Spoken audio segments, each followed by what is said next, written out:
Oh my god, she's a weirdo.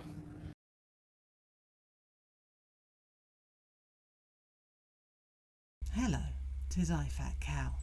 I have many lives to reply to. Though live is an interesting word to use for what we've been seeing lately because it's closer to unalive than lives. The energy, the subject matter, the content, everything is like watching a film at half the speed. And it's quite disturbing, actually. The last live before the vlog of her flying to Canada, which was the saddest piece of film I'd ever seen on Foodie's channel, ever.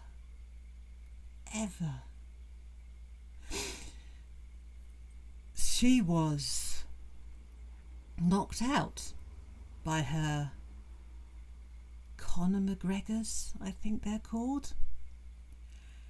And I saw a brief clip of that and I thought, shit, she's not going to make it till Christmas. I know that stuff doesn't kill you, but the amount she's consuming in combination with the amount she's eating and the amount or lack thereof of actual physical activity,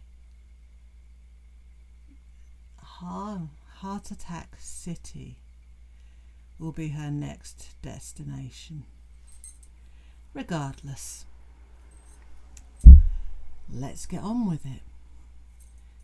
All of the footage I'm commenting on is from Just Saying, by the way.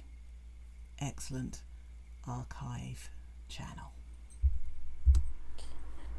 Okay, I'm not gonna have my camera on for just. It's not because of the hijab. Yeah, it's not because of the hijab, because hijab lasted half a day. I mean, there's confusion about your religious beliefs and there's schizophrenic reactions to situations. Foodie's mental decline, the fetus stage of the mental breakdown, has now reached viable gestation. I wish I hadn't started with that analogy. But anyway, Foodie, if by any stretch of the imagination you're watching this, you need to get help. You are displaying a cacophony of behaviours that are very in line with untreated BPD. And Amber, if you're watching this, if you're gonna fake it, that's the behaviour you should be copying, sweetheart. Elvira, I wasn't even gonna go live tonight. I don't feel good. I don't know if he will move in or not. I should put. Pete is not going to move in. One, we have now learned that Foodie's moved to a less than desirable area. Two, this marvellous 3-bedroom townhouse now turns out to be an apartment. And while she hasn't said it's an apartment, she has mentioned that the building she lives in has an elevator or a lift. So And she says there's lots of families there. Well, a lot of Arab people living in her building. So it's not that difficult to realise she's living in a flat. That's what we call apartments here in the UK.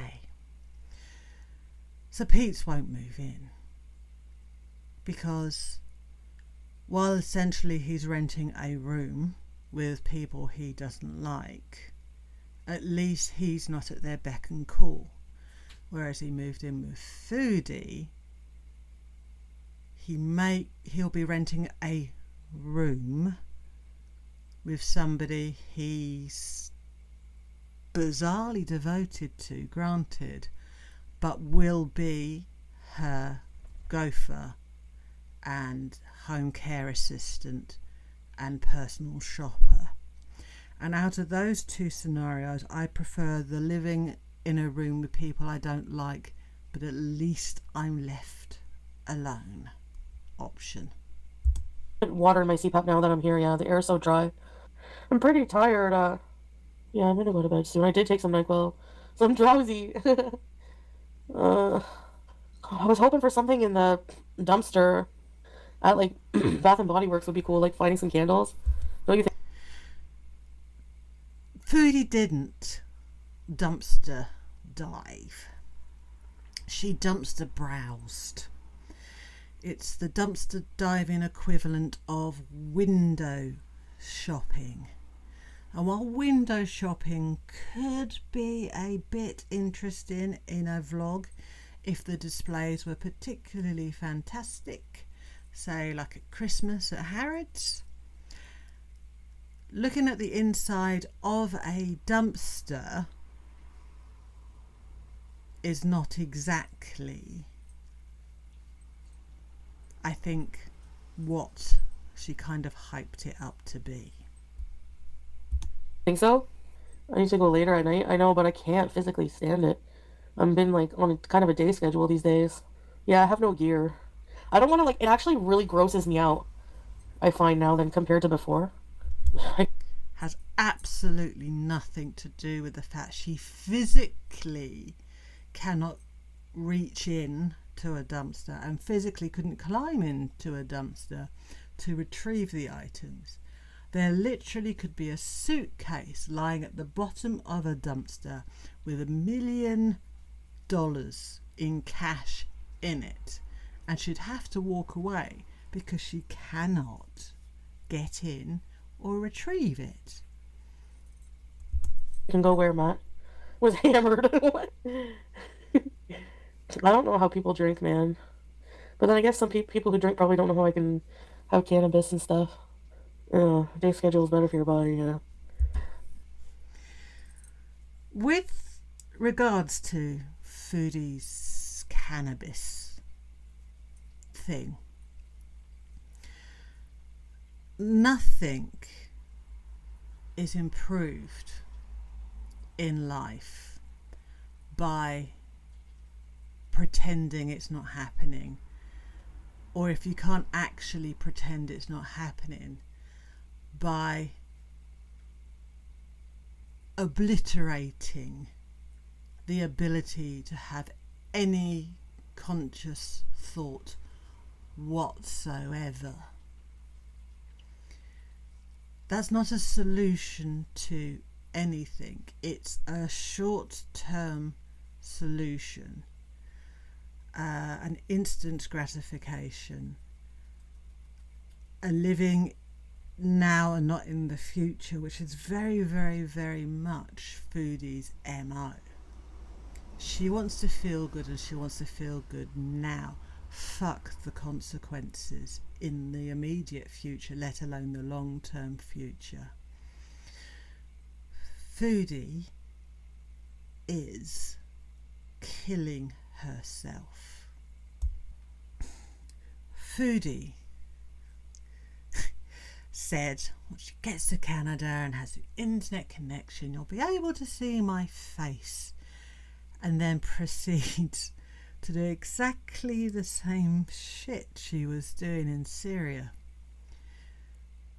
She makes no effort at all.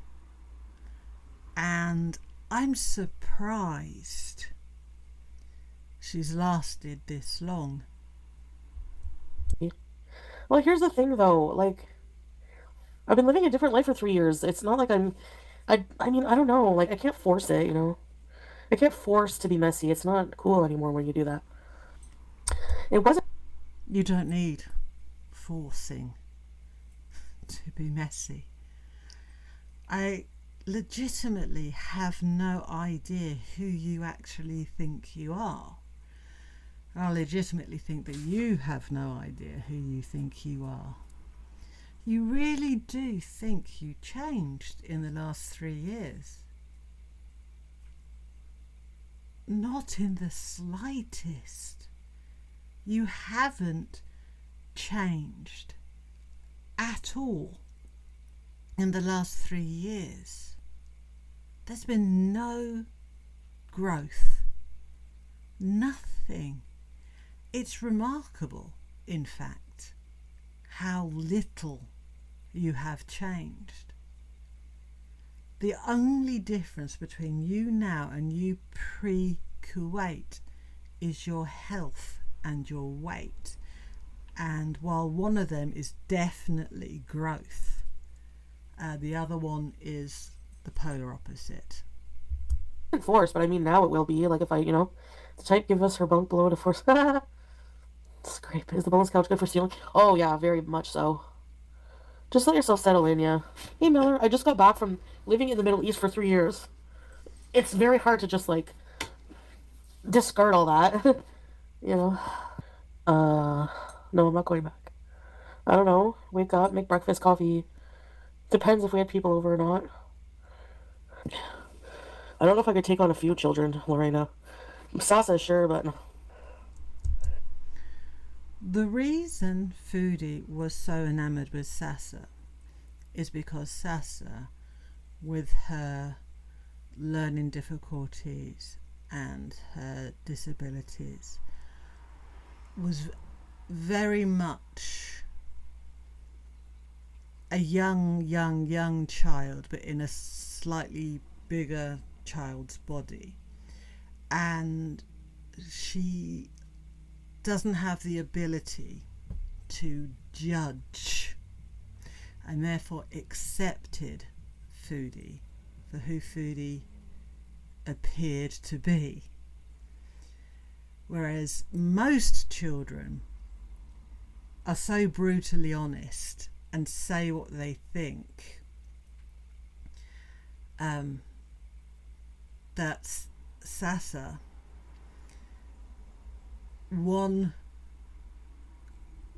while she could say what she thought, it was in Arabic, so Foodie didn't understand, and anybody translating it for them would probably sanitize Sasa's comments. Sasa was more of a pet to Foodie than an actual living human being. Fostering children. I know, when I told Pete, I'm like, I want a cat. He was like, you should foster, I don't know if you should get a cat, but you should foster cats. I was like, that's more.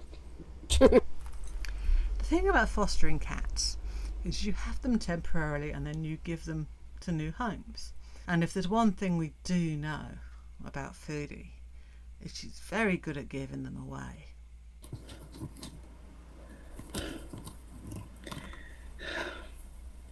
Why are these pillows not fluffing up?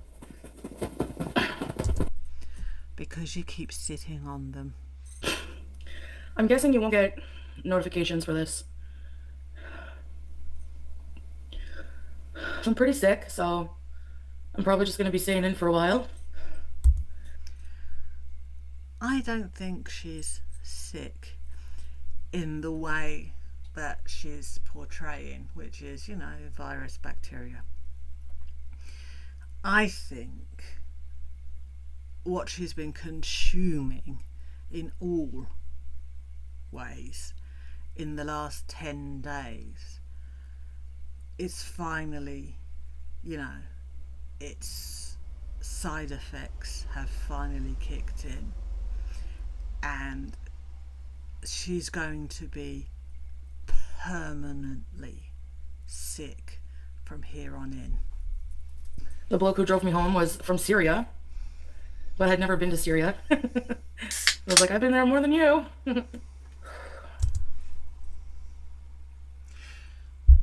How arrogant. The bloke is from Syria. Obviously, he's an adult, he's driving a car. Presumably, he, not presumably, but there's a good chance he was born and raised in Syria. I mean, it's a fair chance. You were there for a few months? Really? You've got no,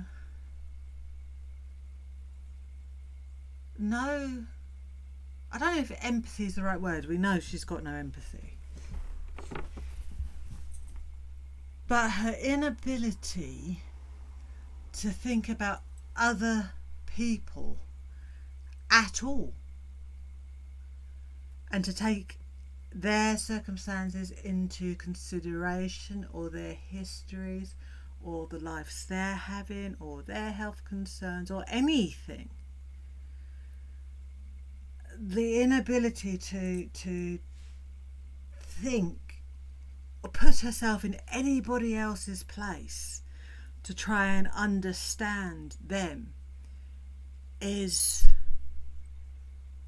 breathtaking. No, I didn't wash my hands. I only touched one dumpster door, but I need to have hand sanitizer. How can I wash my hands? There's no sink in the car.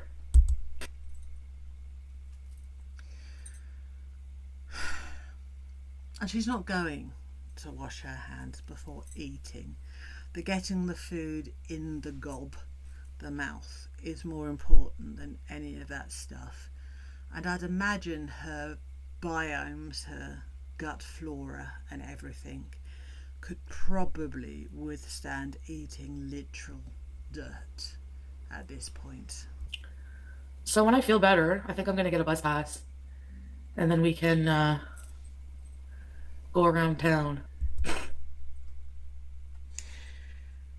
Well, that's all well and good. If the foodie ever gets to figure out how the buses work where she lives. In order to catch a bus, you have to walk to a bus stop. And that is where the whole plan falls to pieces. Okay, I'm not wearing hijab because I'm insecure. I'm not an insecure person when it comes to my appearance. Like, she shook her head very, very quickly, very, very minutely, both times when she said she's not insecure when it comes to her head. And the thing is, as we all know, as adults, we all realise that the more somebody protests something, the more likely the reverse is to be true. I've been on YouTube 8 years, and 5 years of that I've been uncovered in the most unflattering ways. When I came back, I thought that I would be okay with taking off the hijab, and I was excited to try it, but it just doesn't feel right. And I spent 3 years as a Muslim. People think I was cosplaying. That's their problem. Of course, if you think that, which is not true, you're going to be confused, and I can't help you with that. Sorry. Yeah, less than 24 hours later after this clip,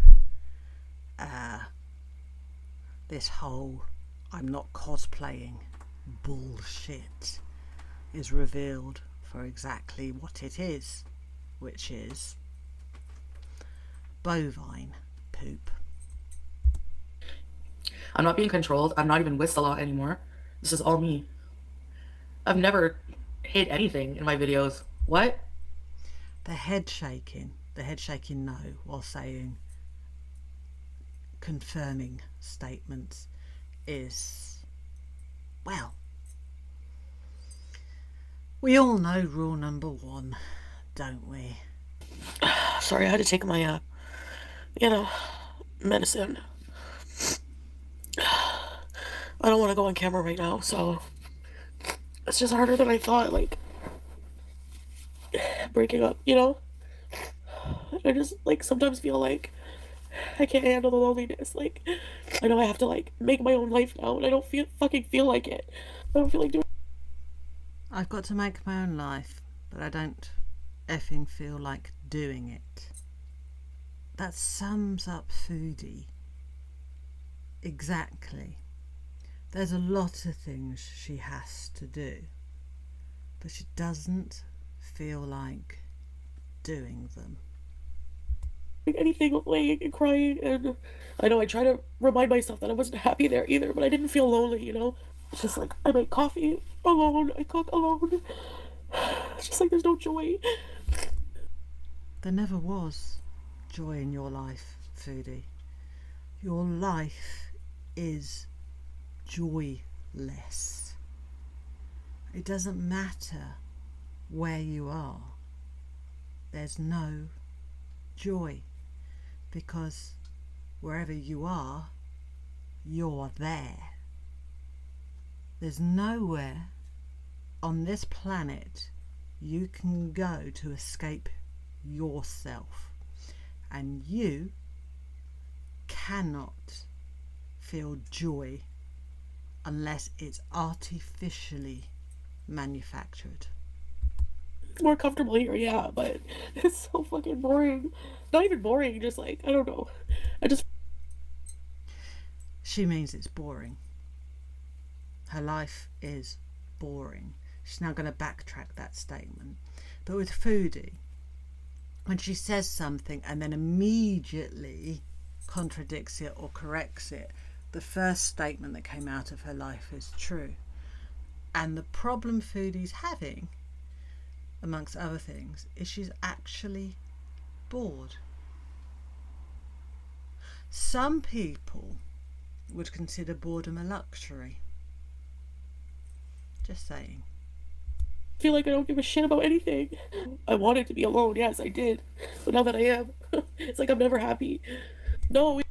No, you're never happy. You're never happy. And you're too lazy to fix things. So instead of trying to make your situation that you're in better, you move on to something else, hoping that the move or the change will fix the issue. And that's not how life works. We hardly talk. It's like the one person, like, I want to be there for me is not. He's just. The one person I want to be there for me is not. The one person you left, he's under no obligation whatsoever to be there for you. Now, this is what I think happened. Foodie hated Syria, hates being uncomfortable, hates being inconvenienced, hates people having expectations of her, and so has returned to Canada, where she can do whatever the fuck she wants. But while she was in Syria preparing to leave, Salah humoured her into believing this wasn't the end of things, which is exactly what I would have done in the situation, because if you hadn't humoured her, then the last few days, weeks would have been literal hell on earth, with Foodie throwing tantrums and stuff, and then eventually, in her defiance, deciding not to go. So for once in his life, Salah was being smart about things. Just play the game long enough for Foodie to leave, and then get on with the rest of your life, happy in the knowledge that Foodie is thousands of miles away, and you've just got to block a few numbers, change a few things digitally, so that contact is difficult, and Foodie will not be able to return. Next payday, Foodie might have enough money for a ticket back to Syria, and she's that pig-headed to try and get back there. If Salah is smart, he'll not provide any ways for her to make it to his home once she lands. But she'd still try. That would be a catastrophe, an absolute catastrophe, because she hasn't got the adulting to figure out how to get to their house, the house in Syria, by herself from whatever airport she lands at. I don't believe she even knows the actual name of the physical address. She might know the name of the village though, so we might get Foodie suddenly arriving at the village and wandering around with her suitcase shouting for Salah until some neighbour or somebody interjects. I would not put this scenario past her. I'm so cold and uncaring. No, we're done. I don't even feel like working on myself, April. I don't feel like it. You weren't working on yourself. You've never worked on yourself. It's very easy to say I'm not going to do the thing when you never intended to do the thing in the first place. I don't know what to do with myself. I can't even go out because I don't understand the bus system here. I'm sick for God knows how long. It's not my fault either because he always gives me mixed signals. It's not my fault either because he always gives mixed signals. Like I said previously, Salah played along until you'd actually left, because otherwise you wouldn't have left. And we're going to learn during this particular live that actually nothing, as far as Foodie's concerned, is Foodie's fault. Yeah, the scammer scammed you again, because otherwise he'd still be stuck with you. And then I'm like confused, like, do I even want that? Like, what do I want? Like, he's so bad that, like, I took off my hijab and did that live in that weird skirt and stuff like that. But it's like, when you fucking met me, I was like that. Were you just counting on me changing? Like, he didn't even, like, you know what I mean? Like, I don't know, he's just full of crap. He counted on you doing the things you said you wanted to do before he met you. You sold him the idea that you wanted a more modest and traditional life, and that you regretted your previous life, and that you wanted to settle down and just be a good, doting Muslim wife.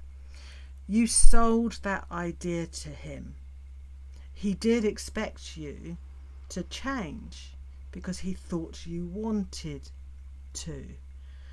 And regardless of what you were doing before you met him, to immediately revert back to it after 3 years of being with him and expecting him to be okay with it because he knew who you were, regardless of everything you said you wanted to be, just doesn't make sense. I literally fucking hate him right now and I blocked him. And I think that's the only way to, like, fully move on is to block. It's like every time we have a fight, he always blames me. It's like, I'm so fucking sick of that shit. Like, you're not.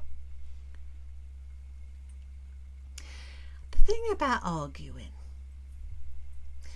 is when two people argue, one has an opinion, one has an opposite or contrary opinion, and that's why the argument occurs. An argument where he goes, "You're a fucking liar," and the other person goes, "Yeah, I am." That's the end of the argument. That's not how arguments work. So, yeah, he is going to blame you. If he accepted responsibility or acknowledged things and stuff, the argument's over. That's how arguments work. Oh, fucking angel, you hurt me so bad in our relationship, way more than I ever did to you. Oh, I'm a bit crazy. Oh, I insulted you because you're a man and that's unacceptable in your culture. Well, you did a lot to me too. You cheated on me and I forgave you. It's just No, you didn't. If you forgave him, you wouldn't bring it up so often. It'd be done, you know. Finito, end of conversation. And on a scale of who's the bad guy, who's the slightly less bad guy, it's accumulative. Okay? You might do one incredibly bad thing in your relationship, or three in this case, which is infidelity. But otherwise, you might be a relatively decent person. This is an example. I'm not talking about Salah himself, because we know the relatively decent person title doesn't apply. Whereas the other person could do less dramatic things, so they don't cheat on you, but one might argue that's only because the opportunity didn't present itself because they never went out. Because you cheated on your other relationships, didn't you? It's all well and good saying I never spoke to another man, but if you never had contact with another man by yourself, you can't have cheated. The ability to cheat was removed from the equation. It's very easy to say I gave up drinking, or I gave up drugs when I was in the Middle East. Yeah, because you couldn't get them. It's very easy to lose weight when you're in the middle of the desert and there's no food for you to eat, is what I'm saying. So the accumulation of a million different things can, tip the balance somewhat. That's why the idea of CPTSD was created. Complex PTSD. In other words, not one huge traumatic event caused the mental issues, but a series of smaller ones accumulate to cause the trauma. If you're in an abusive relationship and the abuse is emotional or psychological, you could have an insult or a stab, not literally, but or be poked or agitated or made to feel unsafe every day. And if you told the story of just one of those days to somebody, they might think it's just your husband having a bad day, and everybody has bad days. But if you have a bad day every day for 5 years, for example, that is going to add up to a trauma that is very detrimental to your mental well-being and even your physical well-being. And I may or may not be talking from experience, but a million cuts can hurt just as much as one, or in this case 3 bigger ones.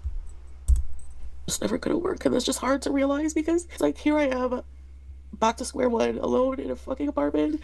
Yeah, Christina, it's like, but while physically You're not back to square one because you have an apartment. You have rent money. You're being given money. You have excess money to spend on crap food and drugs. You are worse off now than you were before the Middle Eastern arc. So you're not at square one. You're not starting from scratch. You're actually behind that. You were penalised by life, and instead of starting at the start line, you've been given a delay. People have a head start. You're whatever the opposite of a head start is. I have no idea. But that's where you are.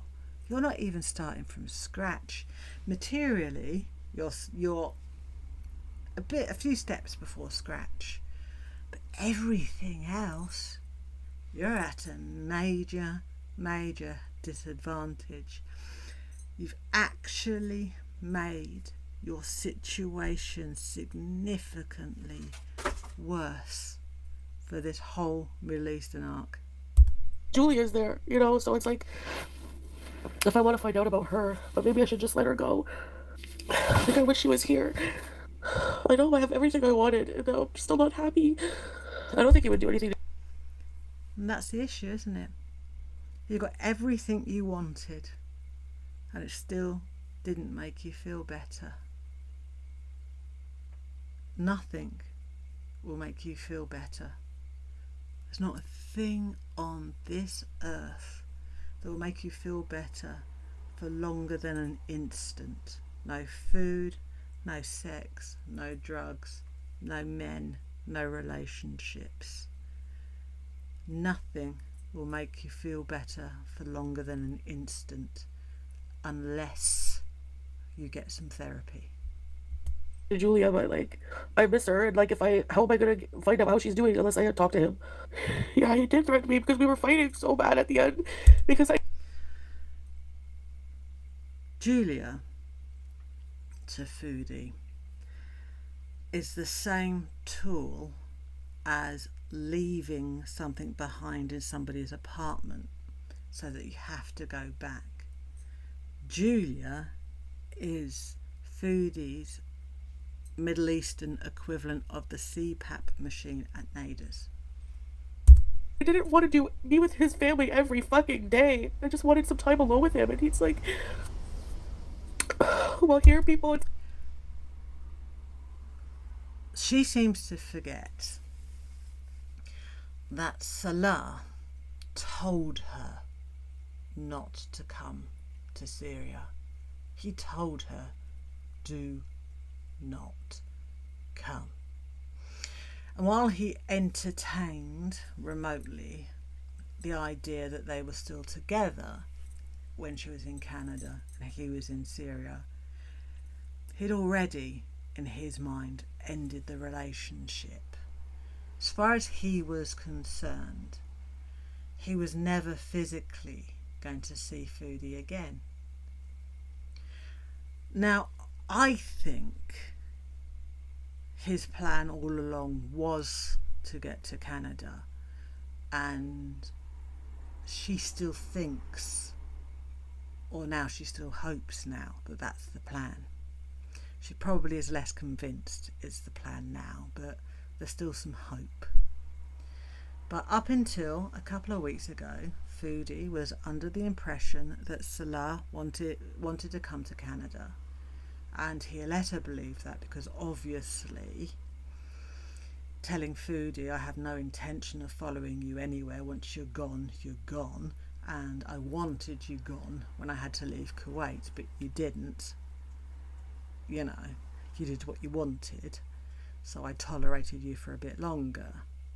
But I actually think now that when Salah moved to Kuwait, to Syria, and then told Foodie not to come to Syria, that as far as he's concerned, he was never going to physically see Foodie ever again, and that he could string her along for money remotely, and for him that was the best scenario.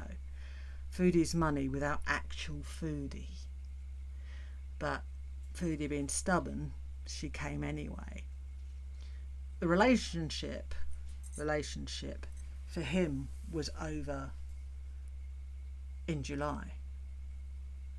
And while he tried to keep her around for money's sake and to avoid the fallout, he's now just had to cut her off, because he knows if he keeps communicating with her, there's a good chance she'd try to come back. So while I believed that she was going to try and get him to Syria, and he might be, just staying in the background, possibly on the off chance it's a possible thing, I'm actually beginning to believe now that he's gone. And if we see Salah again, it'll be him telling all separately from Foodie's channel, or I wouldn't put it past him to start sharing news of his developments relationship wise, etc., on social media, just to piss her off. That's how we are. And I couldn't, a lot of the time people would just come over. Yeah, I should be first. I always put him first. You always put yourself first. You're incapable of putting anybody above yourself at all. You're literally incapable of putting somebody above yourself. The only person you legitimately care about, the only person you can care about, is yourself. And in Kuwait, I was always first. I try to. In Kuwait, you managed to cut him off significantly enough from his family and friends that he had no choice but to spend time with you. And that's exactly what you wanted. He didn't put you first because he loved you. He didn't put you first because he was kind or he legitimately had feelings for you. He put you first because he almost had no choice. And you can argue he didn't put you first when he was cheating on you with the various individuals you say he was. Remember that, his family thinks I'm so bad for him. Yeah, well, do you not know that he cheated on me? He treated me like shit a lot too. Don't you love when men say that? You're being dramatic. In some cultures, not just Middle Eastern, but in some cultures, and I'm speaking for experience, a man being unfaithful to his wife can often, my experience, my opinion, and not just Middle Eastern cultures, globally, I'd say actually, a man cheating can be seen as the fault of the wife. And the perception is that the wife must be doing something or not doing something for a man to cheat. Additionally, there's the belief that it is just in a man's nature to cheat, and it's just something men do. So the fact Salah cheated is probably not a big deal to his family and friends at all. And I'd argue in this particular set of circumstances, a lot of people, upon finding out that Salah cheated on you multiple times, wouldn't be in the slightest bit surprised. Yeah, I'm trying to express my fucking feelings.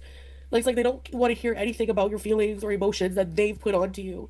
Yeah, he did a total 180. So your feelings, emotions, responses are Salah's fault, not yours. Just as the rages you do online to reaction channels are you merely defending yourself. You do not take responsibility for anything. Again, this is a basic human concept you cannot grasp. You are failing on so many levels to have basic human cognitive abilities to navigate life with other people. You are somewhat deficient, let's say. He's making me feel like shit even across the world. I know. He's a liar because I'm like, did you. One day, I was just feeling like over it. I wanted to get the hell out of there. And I was like, you know what? Maybe it is selfish of me. Like, I let my own insecurity try to justify him having another wife and having children. And then one day, he brought up, I swear, I'm not crazy. Like, I thought he mentioned some of his family members starting to hate him because he's not having kids. And then They wouldn't hate him for not having kids. They might be disappointed, but they wouldn't hate him. You're exaggerating to make yourself the victim. was like, I brought that up the other day. And he's like, I never said that. uh, I doubt he did. I doubt he did. no, he never mentioned. He said he just wants to be alone. I felt like, Morella, I felt like total shit for being myself. I felt like a disgusting loser. I'm not trying to bash him, Vamp Diva. I'm just trying to speak my mind, you know? I have no one. I think a lot of how you felt about yourself in that relationship was projection. You are on a certain level aware of things that are considered normal when it comes to being a human being that you can't grasp the concept of. And while you legitimately think it's us that's the problem, not you, you are aware of the differences. I don't want to talk to, like, I've talked to people in my real life about it, but I think he's used to. She says, I don't have anyone to talk to, and then immediately says, I have talked to some people about this. For which, as I said, is the first statement Foodie says immediately before correcting herself that is true. And she doesn't, in her actual life, not even on the telephone, have someone to talk to. Which is, one could argue, her own doing. Being around women who suppress their emotions, like, you know, like, not a cry. Middle Eastern women do not suppress their emotions at all. They might be able to save their emotions until they're in the privacy of their own home. But no way. No. They are hot-blooded individuals. Believe me. Emotional mess and demanding, talking about feelings and, you know, like normal things. I don't think he respected you enough. I don't think so either. And I have to remind myself of that. I should have left when he cheated. I should have fucking left. Yeah, you should have. You were in Canada. It would have been easy. Would have been easy. But no. You cannot leave a man. A man literally has to disappear off the face of the earth and remove all avenues of contact for your relationships to end. Because I never got over that. Like, I never trusted him. I don't trust him now. So why am I trying to hold on to something just because it's familiar, you know? And I remember the good times, but it was just a lie. No, he doesn't expect that. I say that. I say, after what happened, you shouldn't expect me to just trust you. Actually, when you tell somebody you forgive them, it's implied. If you have to check their every movement, check all their devices, go through all their social media, it's a very, very good indication that you haven't forgiven them. I swear on this and that. Well, I'm not. I would never talk to anybody ever again. I don't feel like I deserve better. I don't want anyone. I don't want to go through. How can people keep going through this over and over?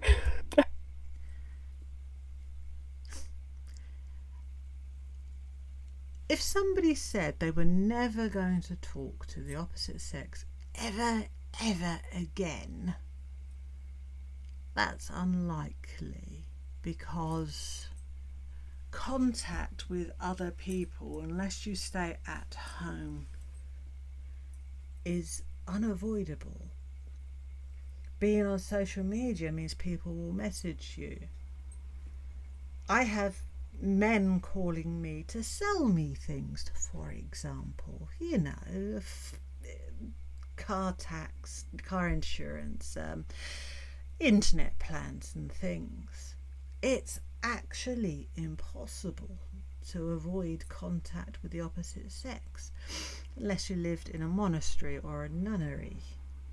And even then, there's, priests and whatever. You can't promise that because it's not possible. But you actually wanted him not to talk to any female apart from you and his relatives at all.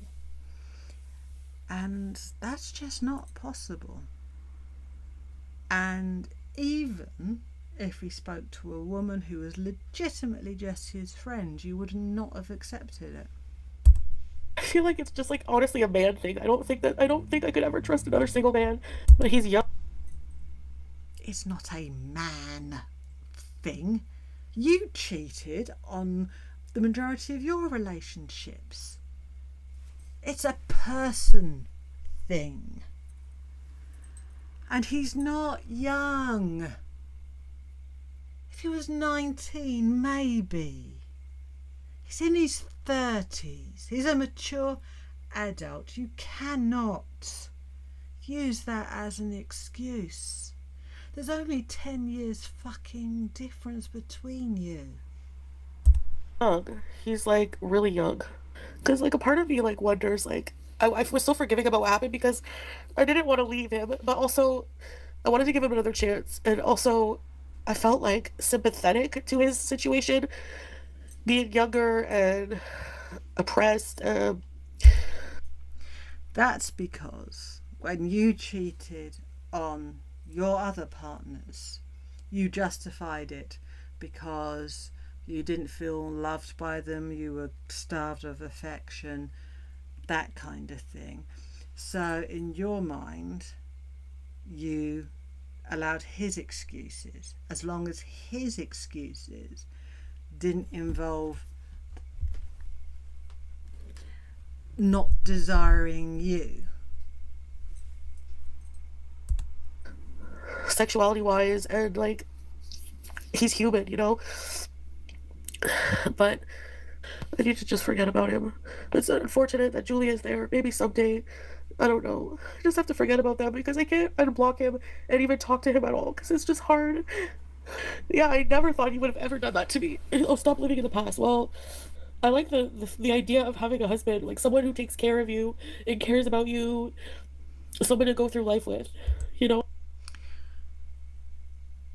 The reasons she gives for wanting to be with a husband are very selfish. It's all about what she gets from it. But everything else is just so hard. And I know, like, the minute he went to Syria, his friggin' family who judged. It wasn't his family. it wasn't his family that changed things. It was you destroying the life he had in Kuwait, and he considered Syria a fresh start for him. And it's only because you actually flew there, even though he told you not to, that it continued for the last few months. To be so bad. One time, I won't tell all of our secrets, but this really bothered me for a long time. I was really sick and I was in bed.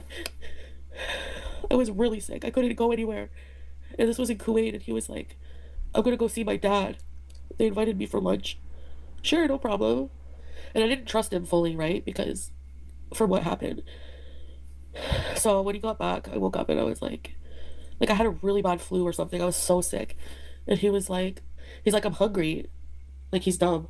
He's like, I'm hungry. I'm like, wait, didn't you just have lunch at your family's? What did you eat? And then he just like took him a minute. He's like, rice with chicken. Like he was kind of angry in his answer. And I'm just like, but you want rice and chicken again right now for dinner? That's ironic if it actually happened, because Foodie, not believing that Salah could be hungry after having had lunch with his family, when Foodie doesn't stop eating ever.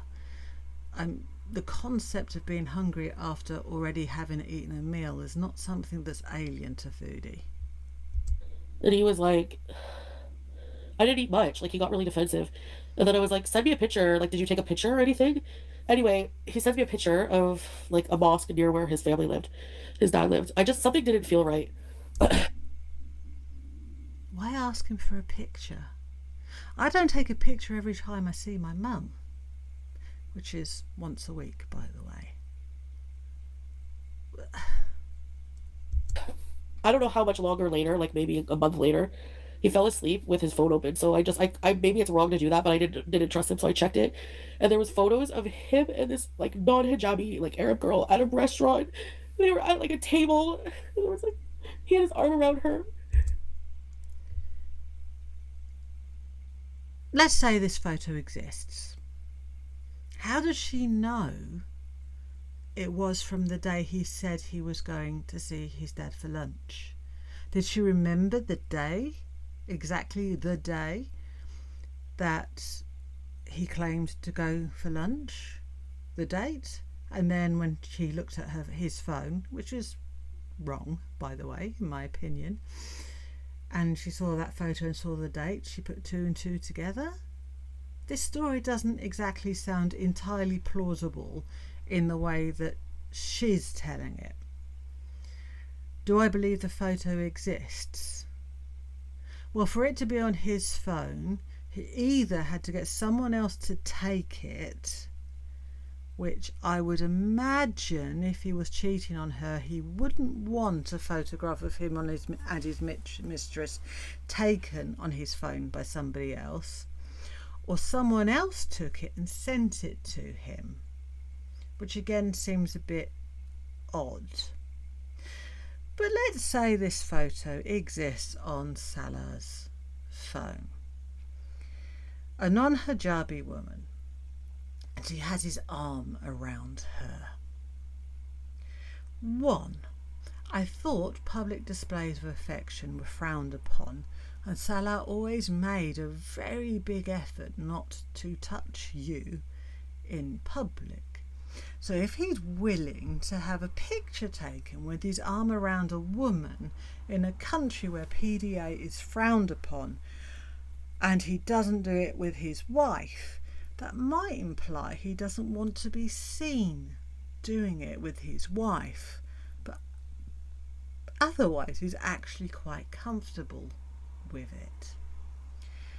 And two, non-hijabi.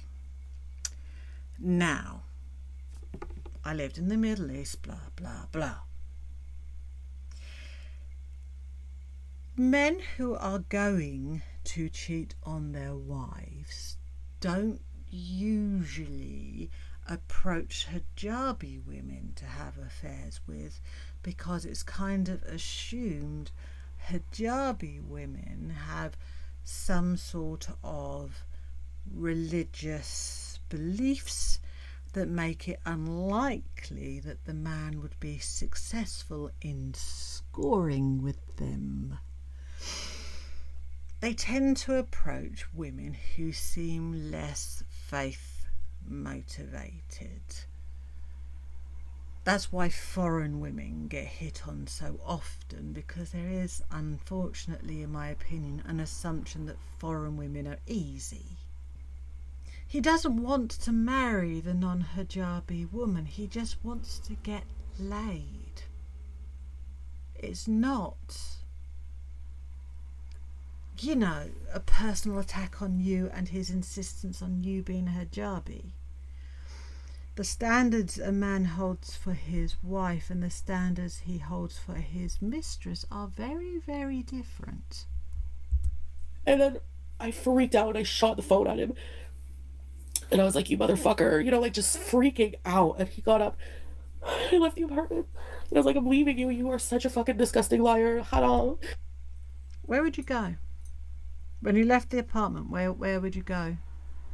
Couldn't exactly walk very far, could you? Did you went to the coffee shop down the road? Did you get to the lobby? You sat by the swimming pool, didn't you? Yeah, that's the equivalent of a child packing a plastic bag with their stuffy and a snack and going to the bottom of their garden because they've run away. And then he was like making excuses, like, no, I love you, it was just a friend. It was just a friend I used to work with. I haven't seen her in a while and I needed to tell you because I knew you would freak out. Now here's the thing.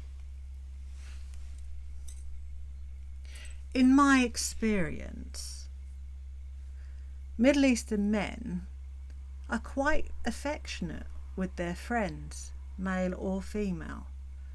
They're very tactile with their male friends. You say hello by kissing both cheeks to your male and female friends.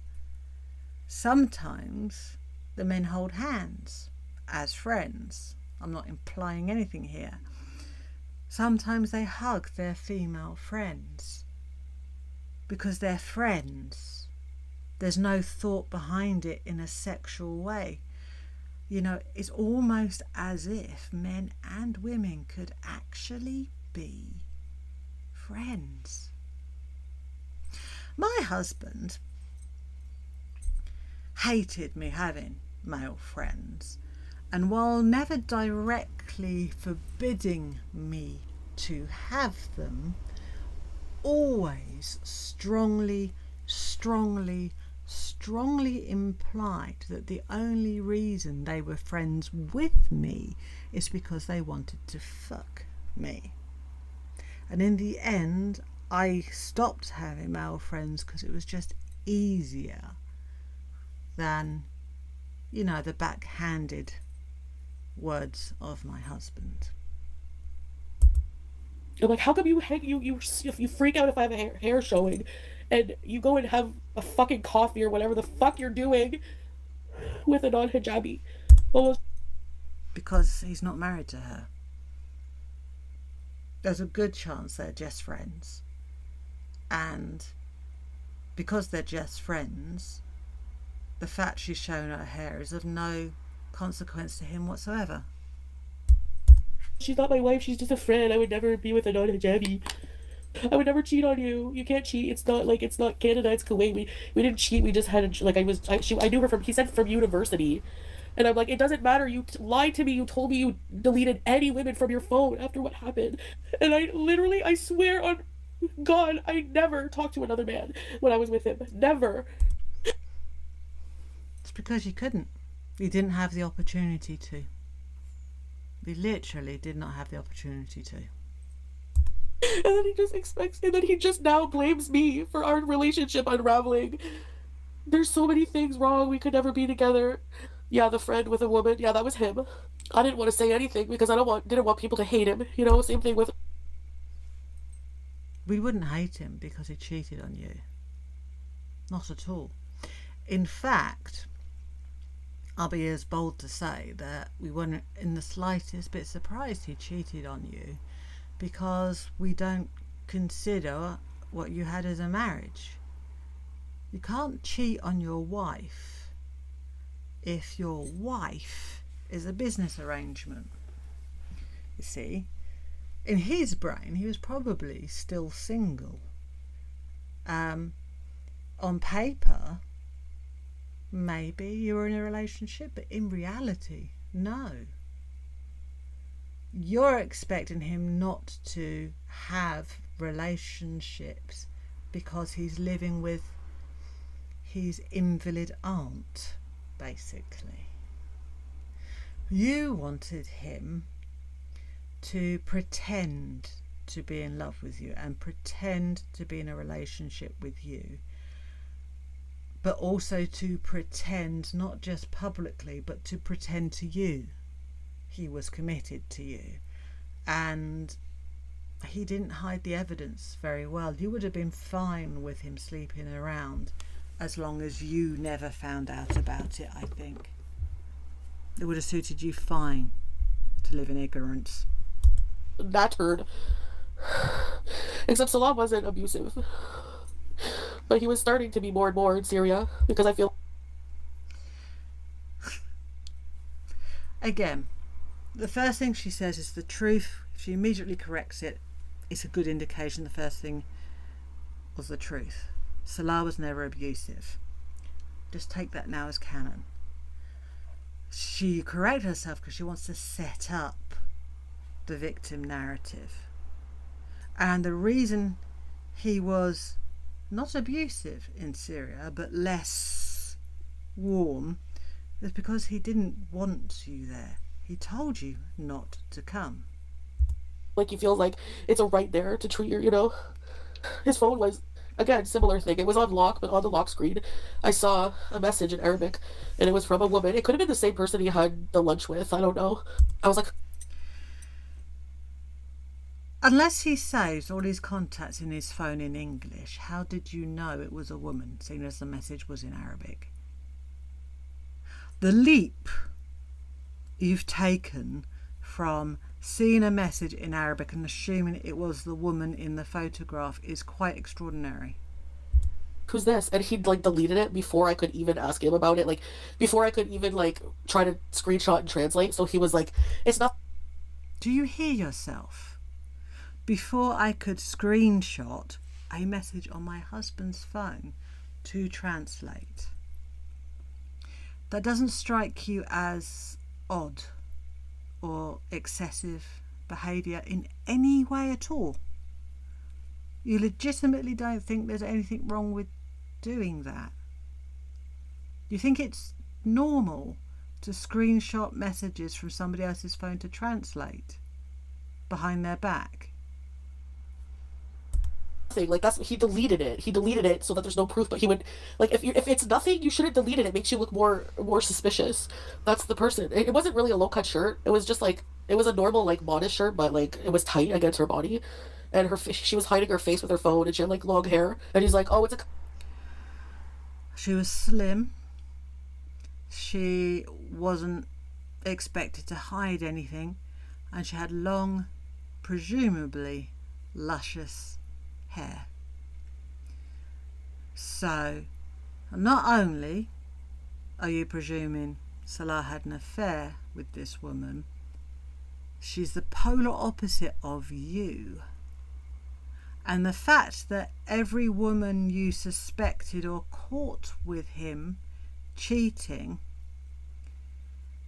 is the polar opposite of you in most ways is the thing that hurts you the most, because you know deep down, judging by his history of who he chooses to have affairs with, that you're not his type. It was a customer because he used to work and like he was like a manager for like customer service at like a store, and he had a lot of contacts. Like when I met him, he had like thousands of contacts. So he's like, oh yeah, she's just messaging me, and then I'm confused because one day we're laying in bed and he gets a phone call and he answers it, and it's a woman, and he told her, oh, you'll have to call customer service, I don't work there anymore. So he gets a phone call while you're both in bed. He answers it in English, You hear it's a woman, and the conversation's in English in an Arabic country. What is the likelihood of that happening, really, Foodie? So it's like he could hide his lies in that fact because he did get calls from people that he used to, because he would get like commission, so he would get them to contact him personally, especially when he was single. You don't take customers to lunch, I know. So that's some things that I went through, and I'm sure he will hate me even no more now for it, for outing that. But I went through those things, and I have a right to fucking talk about them. And so The interesting thing is, over the last few days, Foodie has outed Salah for various things, but none of the things has been anything we didn't already suspect. So she's not really outed him, she's just confirmed our suspicions. Which means she's not done with him. You understand? If she was done with him, she would tell us what the dodgy, potentially illegal things he was doing in Kuwait under the guise of the perfume business was, for example. You know, legitimately burn her bridges. But she hasn't burnt the bridge. She's just struck the match and is whole standing at the end of the bridge waving the lit match at Salah. It's a threat that she could cause damage. She's keeping the bridge up. She's leaving the doors open. She's not doing anything that is irreversible. because of that, because of those things, I was insecure and didn't trust him, and and then he wondered why. You were insecure because you're insecure. It had nothing to do with what Salah was doing. Oh, those are the past. Why are you always bringing up the past? Because that was one of the reasons we were breaking. In a nutshell, everything's Salah's fault. The reason everything went wrong, the reason it's failed, is Salah. Nothing to do with her at all. Up like on his side, he thought, "Oh, you don't trust me. It's getting annoying." I wonder why. And I believed it. It would get annoying if somebody didn't trust you anymore and you were actually legitimately making an effort. It would be annoying. If the somebody had said, "I forgive you," that is. Which she did. She went back. Not just went back because she couldn't leave. She was in a different country. She didn't have to go back. So I'm not in the slightest bit surprised that he cheated again. To be honest, if you get accused of doing something often enough, eventually some people will say, "Right, you think I'm doing it? I might as well do it. I get given grief anyway." I'm not saying it's right. I don't think it's right. I'm just saying. Am I just like, for me to be able to move on and live with him, I believed him that it was just like a former colleague and it was just a friend. But looking back on it, it's like, it's not right that I put up with that I excused it, that I let it go. But you did. You did put up with that. You did excuse it and you did let it go. And that's your fault. Because I wanted us to be like a happy family, And it's just hard. Moving on. And I fucking hate men. Like, I'm such a man hater now. I don't know, I'm like a femcel. Because of this shit. Like, you did this to me. I was nothing but fucking loyal to you. Not by choice. Oh, I burp and fart like I'm gross. Well, too fucking bad. I don't know if he turned in the papers. I am angry. I was sad and like desperate for his attention again because it's so hard moving into a new life, And I thought that even being with him, something familiar. When I first moved to Kuwait, I was so happy and excited to be with him. And he gets so offended when I call him a cheater. Well, you are one. He doesn't consider it cheating. He feels like as long as it's not in real person. Well, meeting up with somebody behind my back is cheating because why wouldn't you just say something?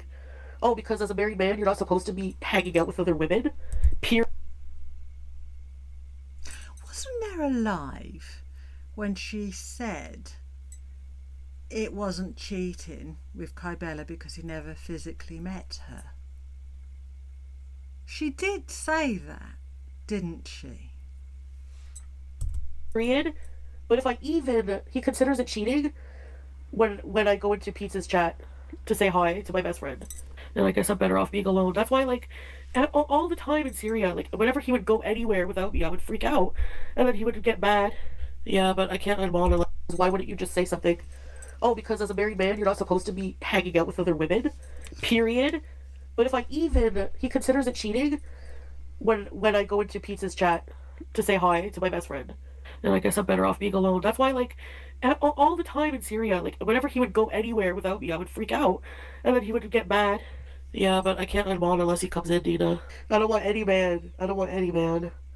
Even the guy in Cuba probably only was with me for money and a fucking laptop. Fuck. Yeah, we knew that. We all knew that. It's just those main things that happened that I was like, really, do you like he was jealous? Yeah, I did like that jealousy. No, I don't want to shit talk him. I still love him, but I could never. I see, like, talking about the bad things. It's like, why did he have to be like that? He ruined our, like, perfect idea of our relationship.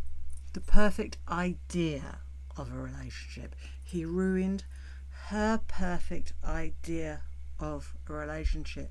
He spoilt the facade, the window dressing, how she wanted the relationship portrayed to everybody else. He broke the illusion bubble, and that's her issue. Behind private doors, they could be as dysfunctional as possible, but as long as everybody else saw them as a happy couple and felt envious, she would have been fine. Shit, I feel like farting. At least if I'm not with him, I don't have to worry about that. He had his arm around some sharmoot. She is a sharmuta. I don't care if it's unbecoming of a lady to say that. Fuck you and fuck her. Fuck her.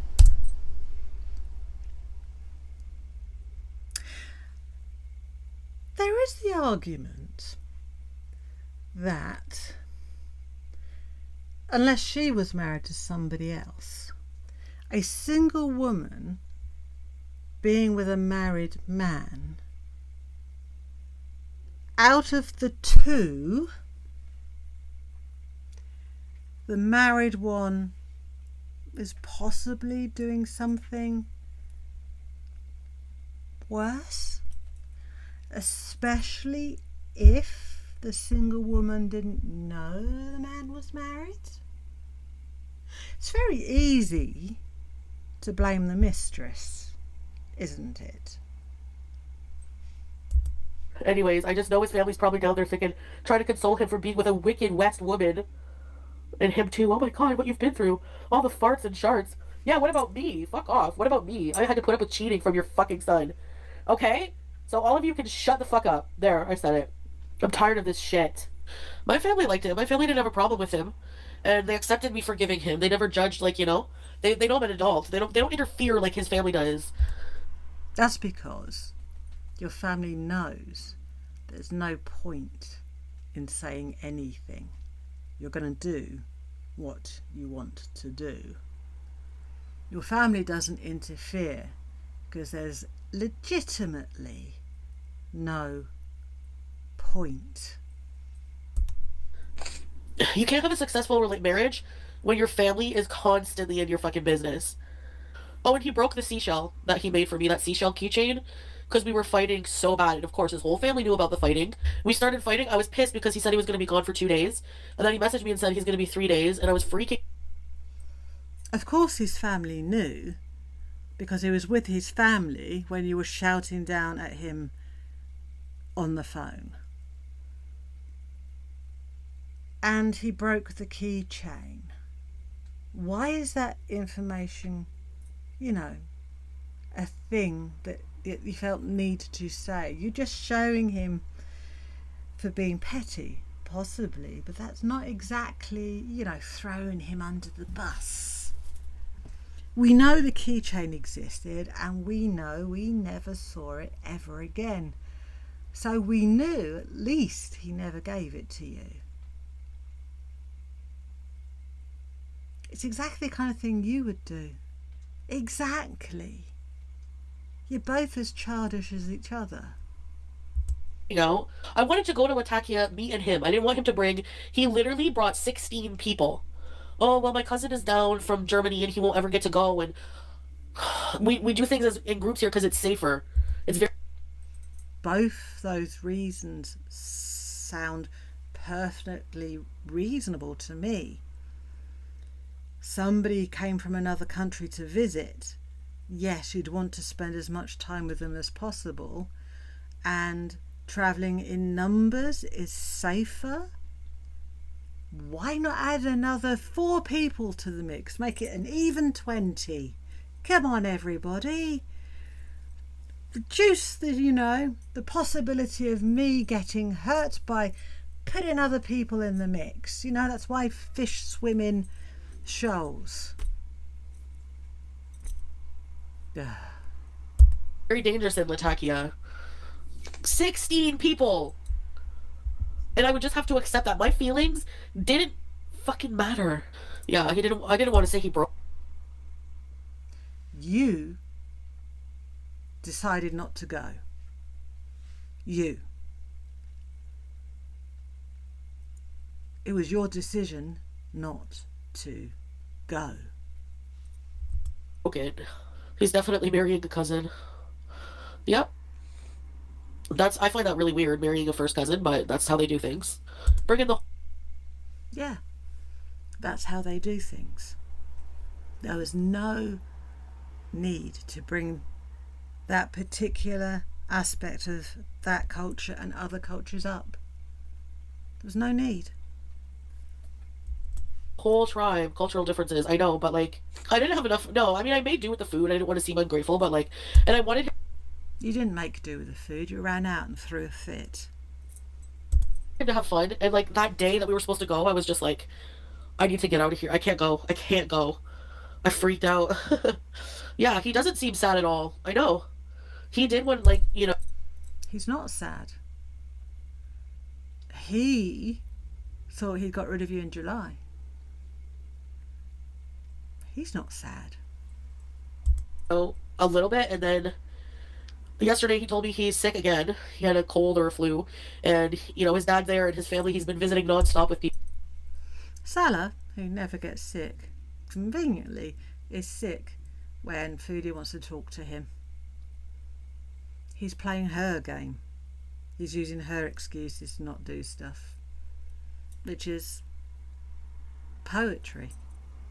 People, and that's pretty much it. Yeah, if he loved me, he'd accept all about me. And his argument to that. If you love somebody, you accept them for who they are, but if who they are is somebody who treats you like shit, they don't have to accept that. That was he would criticize me a lot, your chin hair's growing back, or stuff a lot of things about my appearance. And he says, he's it's called love. If I don't care about you, I wouldn't tell you. If I smelled or if I had a hair out of place or something. I'm just going to talk about my own personal experience here. In my experience, you do get nagged about things you do or things you are that your husband wants to change. So I'm speaking about my husband, obviously. So you'll constantly hear about something to do with yourself they don't like, just brought up, and the excuse, I'm only doing this because I love you, was used in my case. Whether he actually thought that or not, I could not say. But it is an excuse I've heard many times, along with the excuse that the more I like someone, the more I tease them. Tease being making you feel like shit. Like, he never said I smell, because I was always very careful about that, but... Telling me I smelt. Oh, immediately correct myself. So he didn't tell me I smelt. He told you smelt. He would always be like, well, maybe sometimes I did, I don't know, whatever. He would be like, I would want you to tell me. Like, it's your job to tell me. His family got to him. That's what I feel like. You must have children. No, his family didn't get to him. His family supporting him in his decision to move on. You must have crotch goblins. You must be a baby factory. Like, they have 1 million kids and they can't even support them hardly. Like, I don't understand the appeal of that, but whatever. What about... You should learn when to not speak, Foodie. You farted? Yeah, he would freak out. He's like, I think I own a perfume business, so I can spray when you fart. He would make jokes and make me laugh, because he'd be like, if only the Beezers knew that we sold out of Beezer spray using it on spraying your farts. Like, we would always laugh and joke. Like, we had good times. That's the problem. And they have enough grandkids. Do you know how many friggin' grandkids his family has? I think they can spare 1 or 2. No, he didn't. Just because they have a lot of grandkids from various family members doesn't mean they don't want or wouldn't like grandkids from the one family member who hasn't had any yet.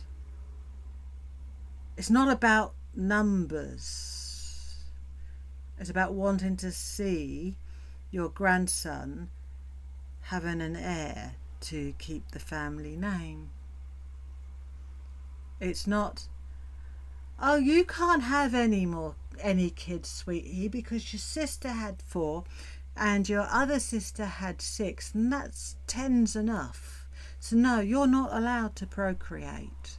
Right? He made fun of the chin hair, but he would insist on plucking it, so it doesn't make sense. No, I'm just bitter. That's why I'm complaining about these cultural differences. But there were a lot of things. Yeah, it's not cultural differences, sweetheart. It's you not being able to human as a human. Things I loved about the Arab culture, of course. That I didn't, that's the truth. I don't know. I'm confused about the hijab. Honestly, I'm like, am I wearing it for him? He doesn't want to. Yes. A wife wearing no hijab. Well, I don't want a husband who cheats as an Arab Muslim. So, sorry.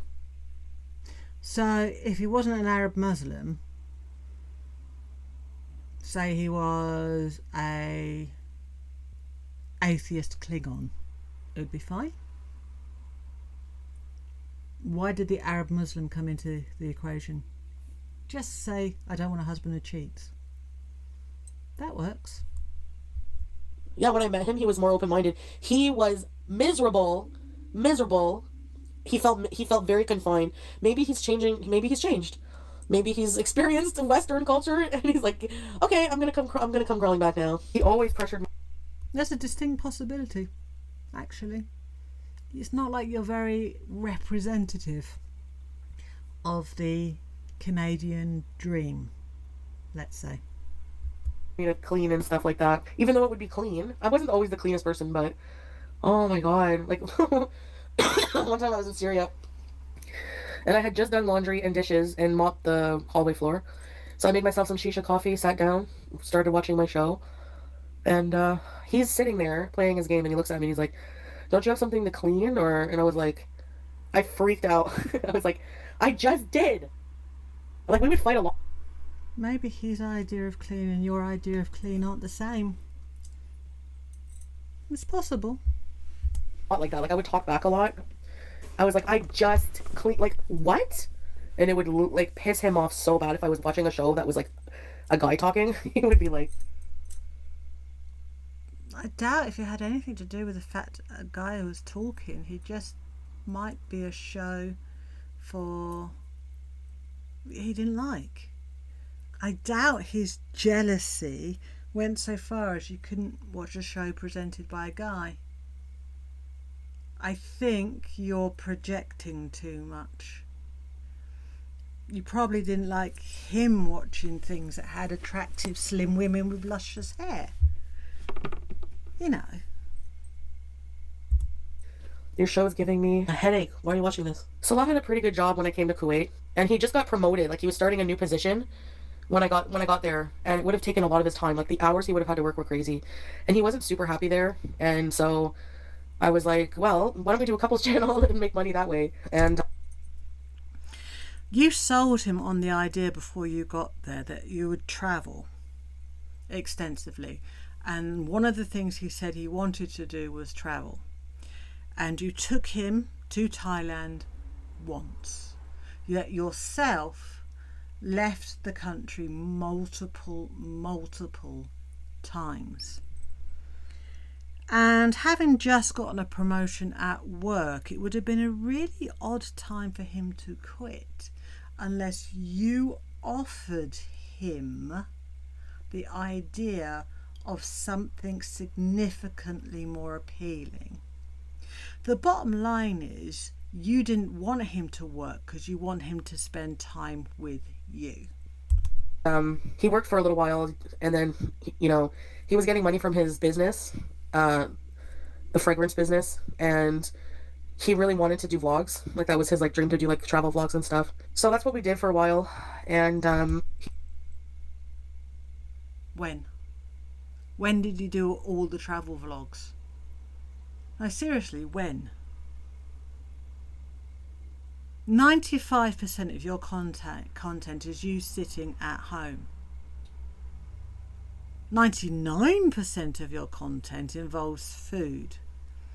Even yesterday, your vlog about flying back to Canada was about food. Don't know how you managed it, to be honest. Oh yeah, sorry.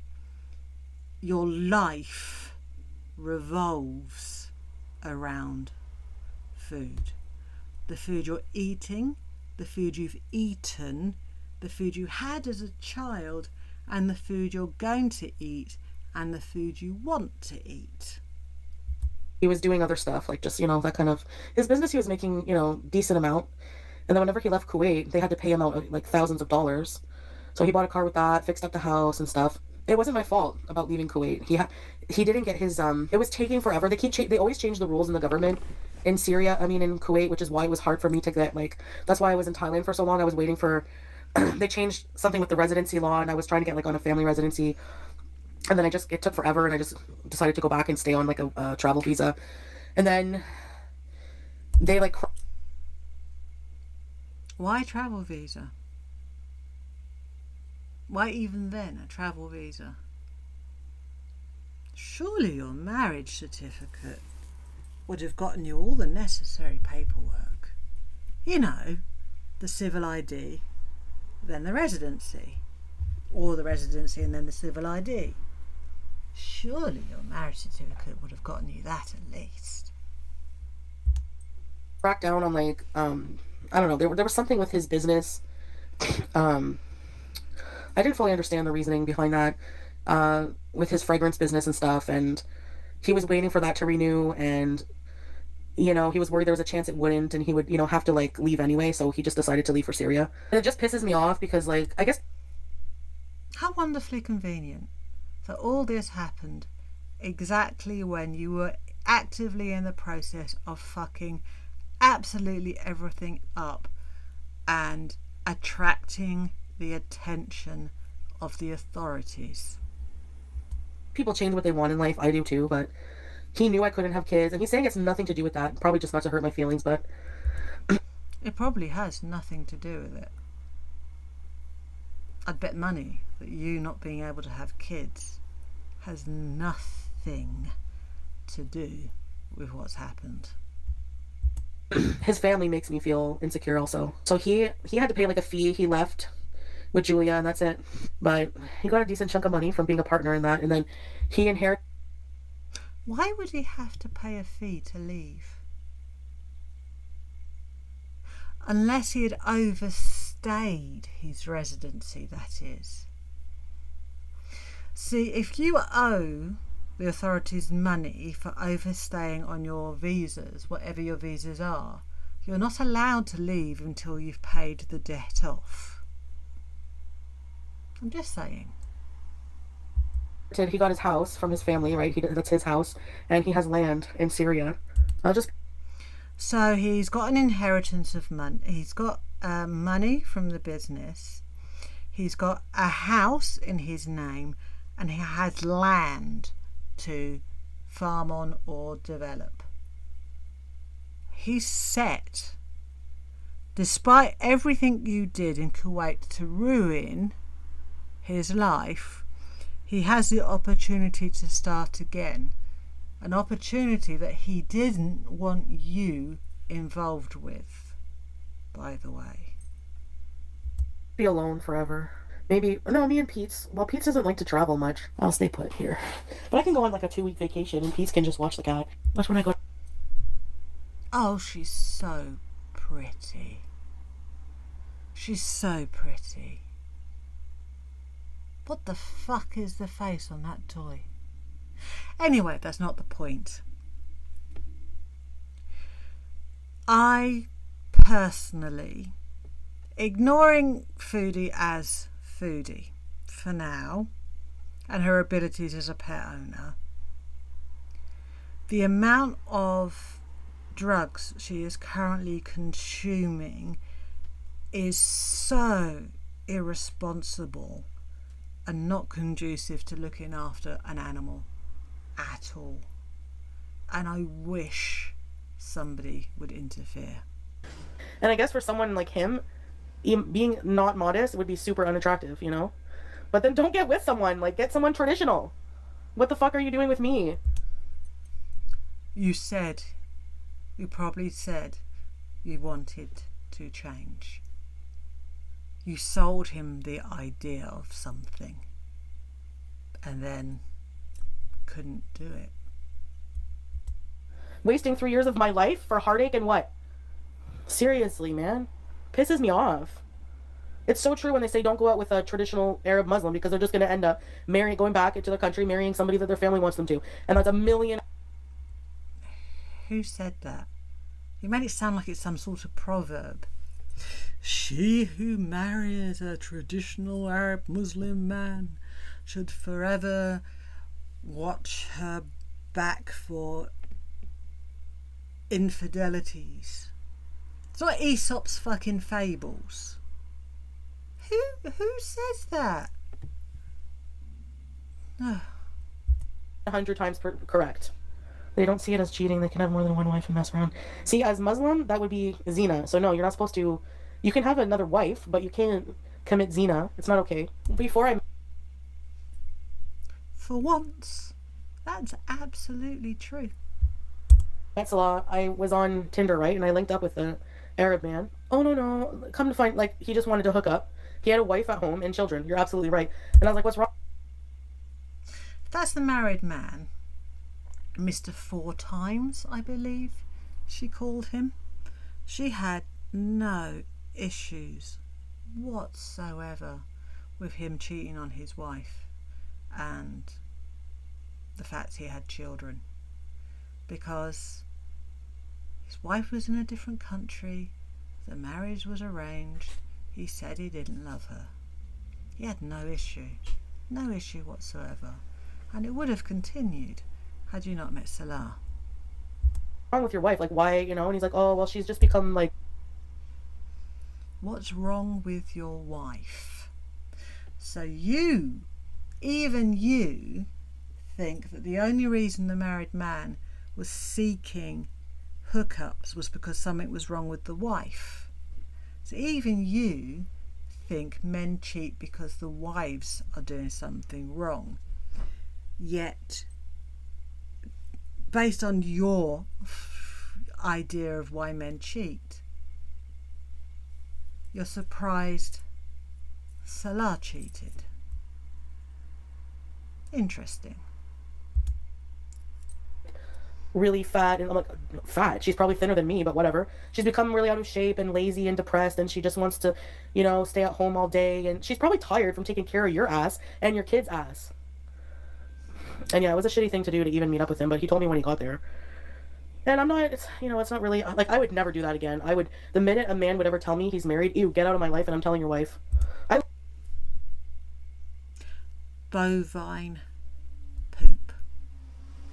Literally would find his wife and tell her, there's no news of him getting married right now. But I guess that's in the future, predictable. God forbid anyone have an independent fucking thought. Independent thought alarm. Can we have a wheelchair party tonight?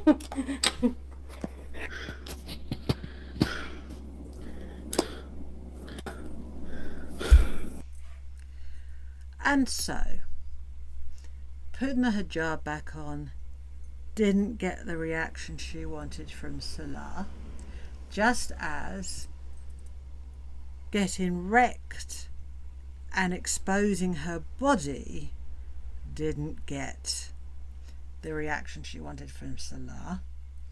So Foodie, in her defiance, takes off the hijab again and eats pork products. This is a representation of the middle finger to Salah. Oops.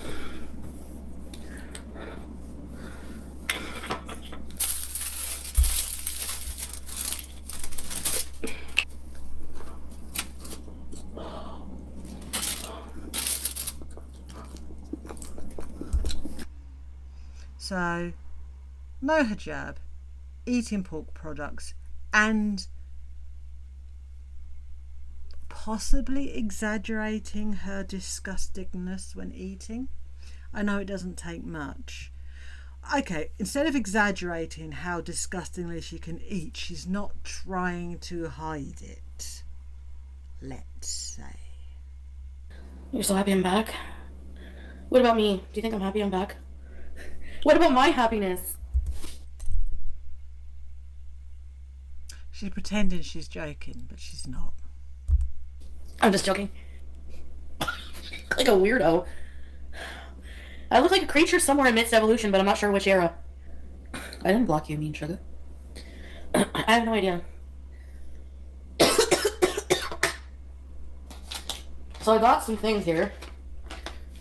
Conor McGregor knockout. You think the wheelchair's back. The wheelchair's 1,000 mgs. This is 3,000. Let's go. Thanks, Anne. And they... Yeah. Good idea, Foodie. Let's obliterate. Obliterate? Yeah, whatever that was meant to be. The ability to have conscious thought at all. No, I didn't take 300, but I took like 150 probably. And I usually only take 40. So, Mr. Bird's impression? I don't think I can, but I can try.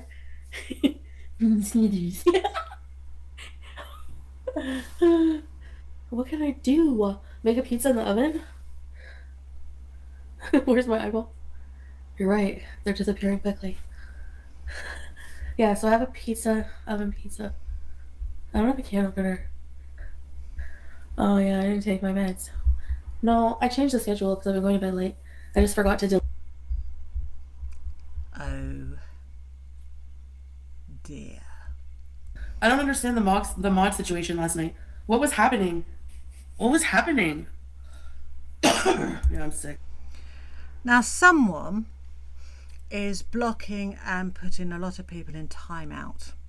Somebody who has a wrench, including Tracy. And apparently it's a mystery as to why this is happening, and nobody knows who it is. Apparently Salah would never do that. Never. So yes, it's a mystery indeed. And the kind of sick where you can't taste anything. No. You obliterated your taste buds years ago. You cannot taste anything. Oh God, what is that face? This is the face we are going to be seeing multiple times every day until the full-fledged psychotic break. Bearing in mind that the drug usage she's currently indulging in could expedite the mental breakdown significantly. There have been some cases of weed smokers suffering a schizophrenic break if their genetics or their makeup of their brain is susceptible. And it's quite possible, if you do enough of it, you could make your brain somewhat more fragile to that kind of thing. No, I asked him and he said he didn't time anybody out or block anybody. So Salah, according to her, said, I'm not doing it. So he's not doing it. I don't think she even got in contact with him, to be honest. I think he is doing it. I think she knows he's doing it, but she's still keeping that bridge unburnt. Yeah, I took some NyQuil earlier. Everybody I missed. At this point, why even bother saying it's NyQuil? You're so open about it. Showing the packaging, talking about the amount. Just drop the fucking it's NyQuil business or I'm tired crap. Let one thing just go.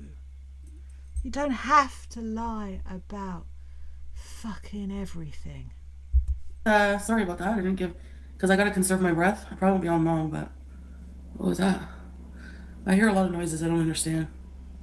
No, I took NyQuil a long time ago. It's not Salah. I would know if it was him. I don't know. Would you?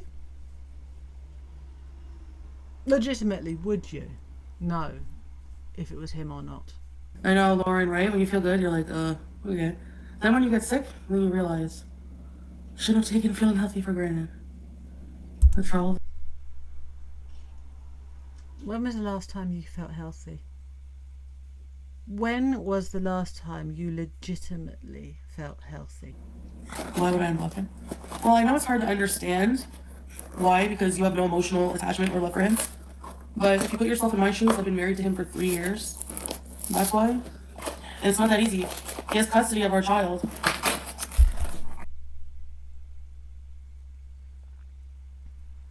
Foodie, I mean this with all sincerity. Fuck off. If I want to know about her too. Don't use the cat as an excuse. Well, she is though, isn't she? I have to check on her. I miss her. Let's talk about something positive. Like, oh yeah, of course. You miss her so much, you replaced her. Almost immediately. You're beautiful, just unhealthy. Thank you. Yeah, I gotta get healthy. Let this be the year of me, like, you know? I'm way too hard on myself. 2026, Foodie, probably the last year you're going to see. But the couch itself, like, honestly, I might eventually just get different, put these away somewhere, give them away, and then buy some nice cushions to go along the back of the couch that are better quality. But only if my beezers give me money to do it. Speaking of which, why are people still giving her fucking money? Really? So maybe 200, 300, maybe $400 worth of cushions. And you have How convenient she mentions the price, that an amount of money she'd need to buy more cushions. And I say, oh, I need some new curtains. And then casually drop in the amount of money I'd need to buy the new curtains. It's so obvious, foodie. I must say, this is thrilling. I can't wait to see more of this repeatedly every day until she ends up in the ER. It's chill right now. I cannot have a box mountain. Yeah, okay.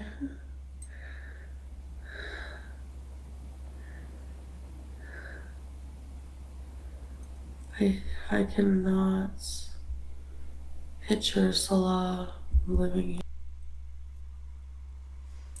I'm not going to continue with this. This is a really, really long video, and oh well. The Canada arc, so much better content to come. Yay.